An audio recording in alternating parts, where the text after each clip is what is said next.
any different than what you and I face under the law here in South Carolina. So if someone comes to us in a counseling session and confesses to us that they're guilty of pedophilia, we legally have to report that.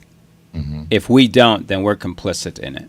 Right, and let me explain. I think absolutely something ought to be done in that case. That person cannot remain anonymous, and situations need to follow. What I am of two minds about is the fact that we become, in effect, an agent of the government. Yeah. This was not the case before, when we had some credibility and could speak from a position of integrity.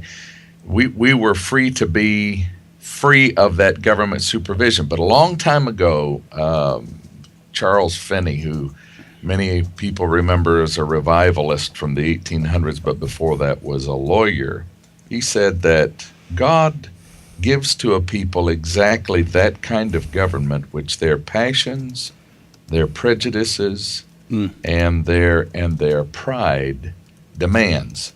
He said, if they will be self-governed, they will not need tyrants, but if they do not govern themselves, he will set over them men of heavy hand who will make them do the right.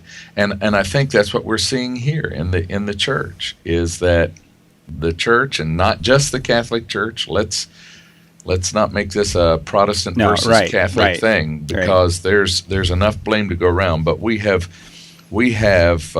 used the church as a fortress behind which we felt like we could do things that we knew wouldn't pass muster in God's eyes, let alone the public's eyes. And that's got to stop. That's got to end. This is one way of ending it. It's unfortunate that it has to come at this route. What do we do when we factor in with this like Wesley and his meetings and very public confession of sin? What I wonder when we wrestle with these kind of issues and these kind of deals is why have we gotten so far away from that? Why is everything a secret with us today, and why do we feel like we deserve that sort of anonymity and privacy? I mean, even that confession brings. I mean, like the way that it's set up is intended to be a way, kind of, to where the priest may not even be able to know who it is on the other side speaking. Why do we feel in both our Protestant churches and in that place that it's our business? Right. Well, Nashville pastor in the chat room had a really good point on this, that this has come about because the Catholic Church has created this system that has kind of allowed that, and then kind of I would dispute that it's just the Catholic Church. I won't mention the name, but I can tell you of a sister evangelical denomination, young lady from that denomination in a previous pastorate years ago. I counseled for some considerable time. A man prominent within that denomination she had been a babysitter in his home. He had molested her. She was not the only one. There was a trail of them. The denomination, simply because of his influence, his power, and his connections, moved him around. Yeah. And thereby spread this. So it's not an exclusively Roman Catholic thing. It never looks worse than when it's on the skirts of the church, because we promote, and our stock in trade is truth and purity. Well, Steve, go ahead. Well, and Matthew raises a great question, though. Why do we avoid, like the plague, public confession? What?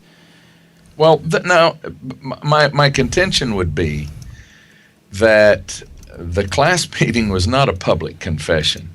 Wesley had very stringent rules. Right, on who could be... If you violated or carried out of that group of 8 or 12 people anything that was said within the confines of that group, you were out. Yes. Okay. I mean, you were out permanently. So let's not call it public confession.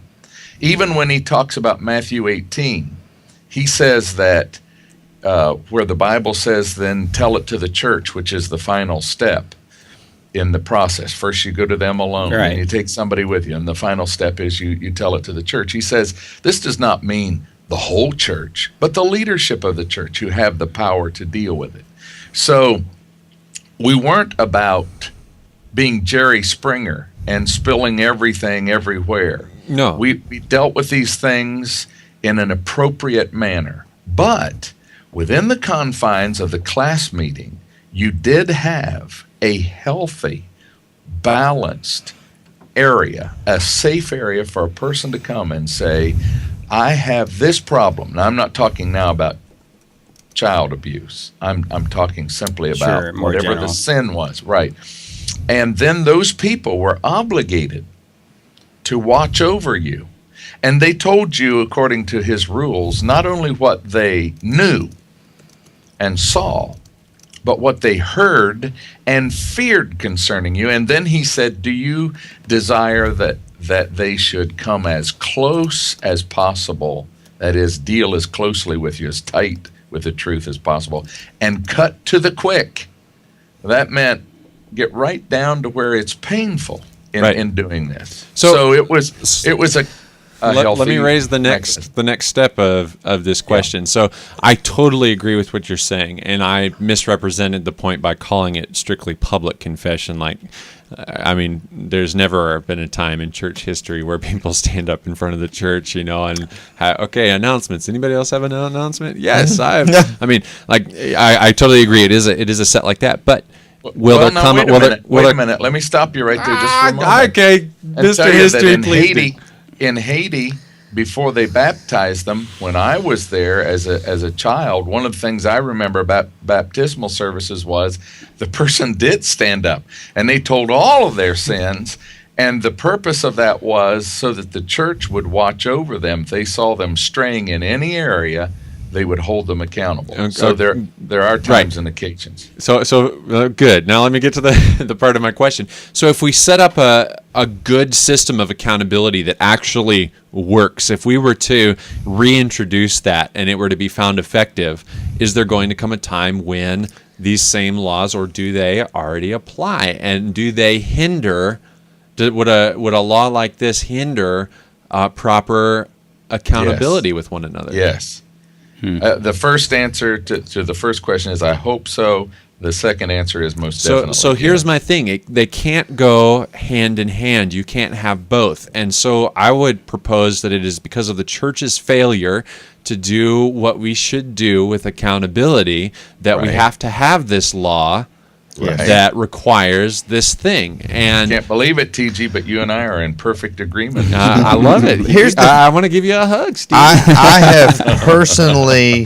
have personally seen in our own denomination how some things like this have sometimes fallen through the cracks, and someone has moved on to another ministry assignment that should not have. You're and kind when you say falling through the cracks. there was not an intentional Right. cover up, but there was a sense of someone didn't do their homework. There was no reference checks. There was nothing like that. And so I think I go back that it doesn't matter what denomination you're in or what organization you're in, you have to dot your I's and cross your T's, and we have to realize as pastors and ministers and overseers that we have to meet a standard that no other part of society has to meet. Yeah, one of the issues we're talking about here too is leadership in church governance. Yes. We had a minister who's no longer a minister, doesn't hold any credentials in our denomination, but his situation fell to our feet. And so one of the things I don't like about my position is there are times you have to turn into an investigator, and if you're in district leadership at all, that's going to happen at some point. And the disappointing thing about the particular case that I'm referencing is once I began to make phone calls, what I found was a 20-year history of moving from one region to the United States to another region of the United States to another region of the United States. And the tragedy was this, that there was an incident over 20 years ago which should have automatically disqualified. Yeah. And so that's why I say to you, Heath, you're kind when you say fall between the cracks. Sometimes it's gut-wrenching to do the right thing. Yeah. But the church needs to do the right thing, and so now the law has to step in, and it's unfortunate. But if I agree with the law, and at the same time grieve over it. All right, hey, let's move on. Talk a little bit of Apple stuff. We know that Steve loves any kind of Apple news that we can talk Before we about. do that, check this out. This is floating over your shoulder right now, and it's going to make it into our recording because of its position, is a spam through Skype. Ashley had this a couple days ago. They're now not just sending you spam messages, but there are spam accounts that are calling you. So if you use Skype, please be aware of this. All right, Tony, track it. Go ahead. I can't. Come on. Everything's opposite. Keep up with it, buddy. No. Here it is. Right, there we go. Oh, yeah. Yeah. Well, let's get this out of here, and goodbye, sir. There we go. Yes. So Steve Jobs, this is old news. He has stepped down as CEO. He's going to remain as chairman of the board, but there's a little bit of concern. And there's this article: "Who speaks for the arts at Apple?" Now that Steve has stepped aside. Did you see the recent pictures of Steve Jobs? It just looks like he's going downhill. This is like our next story. Don't believe everything that you hear. Which pictures are you referring to? Because TMZ was caught having doctored some to make things appear more downhill than they actually be. I rescind my comments. Yeah. I don't know. I think. Thank you for that commentary. I'm just trying. I mean, you think about who are the two names in technology that shaped the last 30 years? Steve Jobs, Bill Gates. Yeah. Both of them did so in a way that at the time they were scoffed at. I know that Gates dropped out of college. I'm not sure if Steve Jobs did. He never completed college. Yeah, he went for like a semester. After one semester. They would have been looked at, man, you guys are failures and never going to amount to anything. And now we live in a society where those guys were such pioneers, not just in their field, but in the way that they did it. They trailed a path, blazed a path, left a trail. That's what I'm trying to say. But as far as answering the question, I don't know, and that's why Apple stock's going to be at $80 a share by the end of the day, and I'm going to buy a bunch of it. What this article is proposing is the question. There's a lot of great technical people that can step in and run Apple.